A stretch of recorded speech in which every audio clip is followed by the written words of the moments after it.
వేల మందిని ప్రొఫెషనల్స్ గా మార్చిన ఇనోమాటిక్స్ తో మీరు కూడా మీ డ్రీమ్ కెరియర్ ని ఇప్పుడే స్టార్ట్ చేయండి. లిరిక్ రైటర్‌గా ఉన్నప్పుడు 'శంభో శివ శంభో' అని చెప్పి ఒక అవును. సినిమాకి ఆ సినిమాలో 3 పాటలో ఏమో అన్ని పాటలు నేను. అన్ని పాటలు ఒక మీరు పాటే ఎవరో రాశారు. ఆ! మిగతా అన్ని పాటలు. దాంట్లో మరి మీరెలా రాసారో, స్నేహం అంటే మీకంత ఇష్టమో హుహు. నాకు తెలీదు గానీ, నరాలు తెగిపడి నెత్తురు రాని, నరమేధాలే జరిగిన జరిగిన గాని, గాని స్నేహం కోసం కోసం ప్రాణం ప్రాణం పోని పోని చెయ్యర చెయ్యర యుద్ధాన్ని. యుద్ధాన్ని. అది అంటే ఆ సినిమాలో నాకు సముద్రకని గారు అప్పుడే ఆయన వచ్చిరని తెలుగులో అప్పుడే కొత్తగా పెద్దగా లాంగ్వేజ్ ఏమి రాదు. హ్మ్. నేను చెన్నైలో ఎక్కువ ఉండేవాడిని అప్పుడు. హ్మ్. యువన్ శంకర్ రాజా గారు, మణిశర్మ గారు వీళ్ళందరితో తిరుగుతూ చెన్నైలో ఉంటే మనకు మ్యూజిక్ బాగా నాలెడ్జ్ వస్తది. ఇక్కడ వాళ్ళకు మ్యూజిక్ బావుంటదని అక్కడే ఉండేవాడిని. హ్మ్. దానివల్ల నాకు తమిళ్ కొంచెం అర్థమయ్యేది. ఆ హ్మ్. తమిళ్‌లో ఆయన చెప్పారు నాకది. చెప్పినప్పుడు ఆ పాటలో ఒరిజినల్ తమిళ్‌లో ఈ లిరిక్స్ ఉండవు. హ్మ్. ఒరిజినల్ తమిళ్ ఇది నేను స్వేచ్ఛగా తీసుకొని నేను చేసిన ఓకే. లిరిక్స్ అవి. ఓకే. అక్కడేందంటే సింహం నిద్ర లేచింది పదరా అది ఎవడడ్డొస్తాడో చూద్దాం పదరా ఇలా ఉంటాయి అవి. ఆ! నేను ఇప్పుడు సముద్రకాని గారితో అడిగా నేను. ఈయన మొత్తం ఏ ఊర్లో చూసుకున్నా కూడా ఒక అమ్మాయిని లేపుకెళ్తే ఫస్ట్ ఆడు ఫ్రెండ్స్‌నే టార్గెట్ చేస్తారు. మేము కూడా అందులో బలైనోళ్ళమే. మనకేం సంబంధం వాడు నైట్ ఎప్పుడు లేపుకుపోయాడో కూడా తెలీదు మనకి. హ్మ్.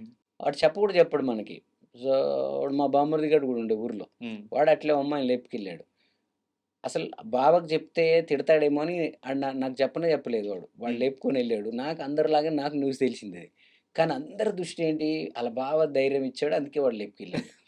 అంటే చరణ్‌కి తెలియకుండా ఎట్లా లేపుకెళ్తాడంట. కరెక్ట్. అరె! నాకు తెలియదురా ఉంటదట్లా భాయ్ నాకు ఊర్లో. చెప్పలేదురా భాయ్ అని నేను. సో, అట్లాగా ఫ్రెండ్స్ అయినా ఎవరైనా మన మన మన దాంట్లో ఎవరైనా చేస్తే మనకు సంబంధం లేకపోయినా మన మీద పడిపోతారు. సో, అది నచ్చింది నాకప్పుడు ఆ 'శంభో శివ శంభోలో' హ్మ్. ఆ ఫ్రెండ్సే అతనికి పెళ్లి చేయడము అవన్నీ అప్పటిదాకా సినిమాలో రాలేదు. అవును. అప్పుడు నేను చెప్పా. ఇది అందరం అనుభవిస్తాం సార్ ఊర్లల్లో. ఫ్రెండ్ గాడు ఎవడో ఒకడు ఒక అమ్మాయిని లేపుకెళ్తే అందరి మీద పడతదది. దీన్నే నేను పాట చేస్తాను. హ్మ్. అయితే గానిరా స్నేహితుడి కోసం మనం ఏమైనా చేసేద్దాం. మనకేమైనా గాని అని చెప్పి కాన్సెప్ట్‌ని పెడదాం సార్ బావుంటది. అరెరే! బావుందిరా! నువ్వు అలాగే రాసేయరా అన్నాడాయన. హ్మ్. సో, ఆ విధంగా ఆ స్వేచ్ఛ తీసుకొని అప్పుడప్పుడే ఇగ ఊర్లలో నుంచి వచ్చాం మనం. ఇంకా ఎమోషన్‌లలో ఉంటాం గదా! అలాంటి ప్రేమ కథలు చాలా ప్రేమ కథలకు సాక్షులుగా మనం ఉండుంటాం గాబట్టి అది తెలియకుండానే ఆ పాటలు అవన్నీ పుట్టాయి. అండ్ శివుడంటే చాలా ఇష్టం అంట మీకు. దేవుడిని బలంగా నమ్ముతారా? అంటే నమ్మడం అంటే మరీ జాగారాలు, ఉపవాసాలు, గుళ్ళల్లో పోవడాలు ఇవన్నీ ఉండవు. హ్మ్. బట్ ఒక బలమైన శక్తి మంచి జరుగుతదనుకుంటే దాన్ని నేను బలంగా నమ్ముతా ఎప్పుడు. హ్మ్. ఇప్పుడు నీకైనా, నాకైనా ఎక్కడో రాజధాని నగరంలోకొచ్చాం. కొందరంటారు దేవుడు లేడు, దేవుడున్నాడు కొన్ని ప్రూవ్ జేయండి. ఇయన్నీ నాలెడ్జ్‌లు ఇవన్నీ అలా అలా తార్కికంగా ఆలోచించి ఈ గొడవలకు పోయే వాళ్ళని చూస్తే నవ్వొస్తుంటది నాకు. ఎందుకంటే దేవుడున్నాడు అని నమ్మి దేవుడిని బ దేవుడిని ఫాలో అవ్వడం వల్ల వచ్చిన నష్టం ఏంటి అంటా నేను. హ్మ్. ఎలా అంటే నేనున్నాను. నేను చాలా చిన్నప్పుడే ఇల్లు దాటి బయటకొచ్చాను. నేనేం జేసినా నన్ను అడిగేవాడు లేడు. ఎక్కడో బొంబాయిలో ఉన్నాను, బెంగుళూరులో ఉన్నాను, చెన్నైలో ఉన్నాను, ఇక్కడున్నాను. హ్మ్. యుక్త వయసులో ఉన్నాను అప్పుడు. ఎక్కువ అట్రాక్ట్ అవ్వచ్చు దేని వైపో. ఇంటికాడ ఉంటే మా నాన్న చూస్తాడు. లేకపోతే ఊర్లో ఉంటే ఎవడో చూసి మా నాన్నకి చెప్తాడు. కానీ ఇక్కడ ఎవడు లేడే. హ్మ్. కానీ నేను ఏ తప్పులైనా చేయొచ్చు. నేను ఈ రోజుకి నాకు ఎలాంటి చెడు అలవాటు లేదు. నేను మందు తాగను, సిగరెట్లు తాగను.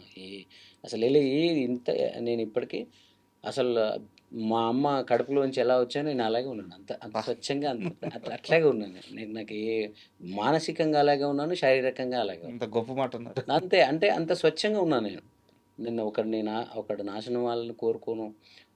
ఆ చెడు మైండ్ రాలేదు నాకు. ఇంకొకనికి చెడు చేయాలనే ఆలోచన రాదు. చెడు అలవాట్లు లేదు. బాడీలోకి ఇలాంటి చెడును పంపలేదు. హ్మ్. దీనికి ఎవరికి భయపడ్డా నేను అంటే, దేవుడనేవాడు ఒకడుంటాడు. హ్మ్. మనం తప్పు చేస్తే చూస్తాడు. మనల్ని రేపు శిక్షిచ్చేస్తాడు.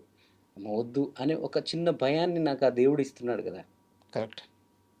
అప్పుడు దేవుడు ఉన్నాడో లేడో అనవసరం. మంచే జరుగుతుంది. ఉన్నాడు అంటే మంచే జరుగుతుంది కదా! హ్మ్.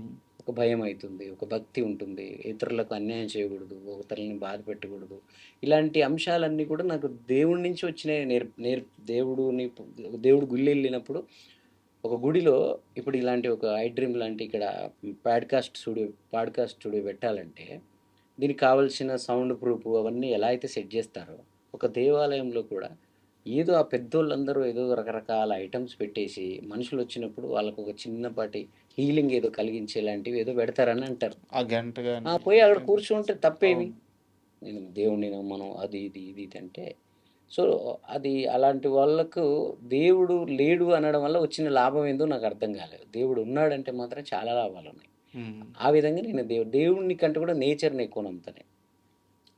నేచరే దేవుడు, దేవుడే నేచరు. ఇంకోటి ఏంటంటే దేవుణ్ణి విగ్రహాల్లో కంటే మనుషుల్లో చూస్తాను నేను. హ్మ్. దేవుడిని అంటే నేను ఎప్పుడు బలంగా నమ్మేది ఏంటంటే ఏ దేవుడు ప్రత్యక్షం అవ్వడు. సినిమాలలో గ్రాఫిక్స్లో ఏఐలో వచ్చినట్టు ఏ దేవుడు మనకు ప్రత్యక్షాలు అవ్వడు. జీవితం మొత్తం కూడా ప్రత్యక్షం అవ్వడు. అంతే కదా! ఎక్కడ విగ్రహాలు మనతో మాట్లాడవు, విగ్రహాలు మనం చెప్పింది వినవు. కానీ నేనేం నమ్ముతానంటే ఆ దేవుడు అనేవాడు నిజంగా మనల్ని చూడాలనుకున్నా, మనకేమైనా చెప్పాలనుకున్నా, మనల్ని ఏమైనా పరీక్షించాలనుకున్నా, మనల్ని ఏమైనా శిక్షించాలనుకున్నా ఇంకొక మనిషి రూపంలోనే మనకు ఎదురవుతాడేమో. దైవం మనుష్య రూపం. అందుకే ప్రతి మనిషితో మంచిగుంటే అయిపోద్ది కదా! ప్రతి మనిషితో ప్రేమగా మాట్లాడితే అయిపోద్ది కదా! రాజా గారితో నేను మళ్ళీ కలుస్తానో లేదో లైఫ్‌లో. ఈ ఉన్న గంట సేపు మంచిగా మాట్లాడితే ఏమవుతుంది? హ్మ్. అతనికి ఒక అద్భుతమైన మెమరీ లాగా మనం ఉండిపోతే ఏమవుతుంది? ఆయన అడిచేయడం ఎందుకు?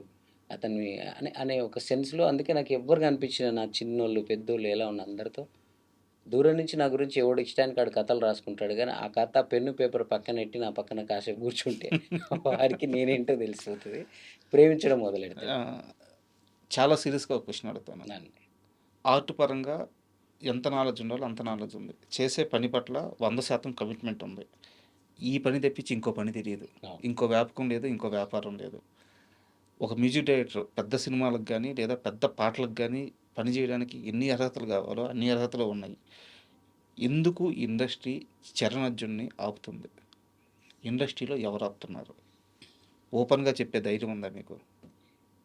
అంటే ధైర్యం కంటే కూడా ఆన్సర్ తెలీదు నాకు. సో, ఆపిన మనుషులు తెలుసు కదా! ఆపిన మనుషులు కూడా ఎవరు కక్ష కావాలని నన్నేమో చేశారని అనుకోను. హ్మ్. నేను ఇందాక ఏం చెప్పాను, మా అమ్మ కడుపులోంచి వచ్చినప్పుడు ఎలా ఉన్నా అలాగే ఉన్నాను నేను.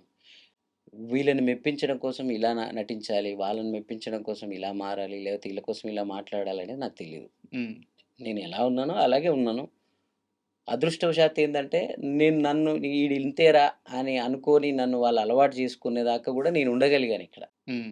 అది ప్రేక్షకుల ఇచ్చిన బలమో, లేకపోతే ఇండస్ట్రీ ఇచ్చిన బలమో తెలీదు గానీ, అట్లా నన్నెవరు పట్టించుకోలేదు, నన్నెవరు గుర్తించలేదు, నన్నెవరు తొక్కారు, నన్నేదో జేశారంటే నేను ఇగ అట్లాగే తలొంచుకొని బాధపడి ఇంటికెళ్ళిపోయే పరిస్థితుల్లో లేకుండా నిలబడగలిగాను గదా! నిలుచున్నాను గదా!